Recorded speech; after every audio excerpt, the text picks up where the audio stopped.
RMC, l'immanquable grande gueule. Enfin, jusqu'à l'arrivée de François de Rugy, je crois qu'on n'avait pas eu le cas d'un président de l'Assemblée nationale qui se fasse pincer homard dans la main gauche et grand cru dans la main droite. La déontologie, après, qui fait, vous savez, vous pouvez pas mettre un policier derrière chaque député, derrière chaque élu. Moi, je rends des comptes, j'ai fait mes justificatifs, je garde mes factures de sandwich. La réalité, c'est que si vous voulez un jour tricher, vous avez 24 heures sur 24, le temps d'y réfléchir.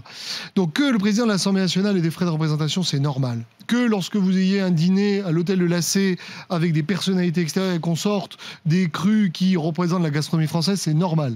Qu'ensuite, dans un cadre privé, qui ne regarde pas ses fonctions, il en profite pour vivre un peu sur la cave de l'Assemblée nationale, c'est déjà beaucoup moins normal. Moi, je serais président de l'Assemblée nationale, j'aurais sans doute eu des amis qui seraient venus à la maison, j'aurais payé de ma poche la partie, et je veux dire, vous n'êtes pas obligé de sortir du mouton Rothschild. Si vous voulez. Il aurait sorti un vin de Bordeaux de la cave de l'Assemblée nationale. Donc maintenant, on va juger de la qualité du vin. Non, mais cette affaire n'aurait jamais surgi. C'est qu'il a, un, tiré sur la corde, et deux, qu'en plus, si vous voulez, il donnait des leçons de morale. Parce qu'il faut se rappeler quand même que quand il était président de l'Assemblée nationale, c'est celui qui poussait le plus à la roue en disant « Moi, je suis le chevalier blanc ». Il a réduit d'ailleurs les frais de... Quand vous donnez des leçons de chasteté et que vous êtes retrouvé dans un bordel, à un moment donné, si vous voulez, vous avez quelques problèmes d'image. Sauf qu'il a...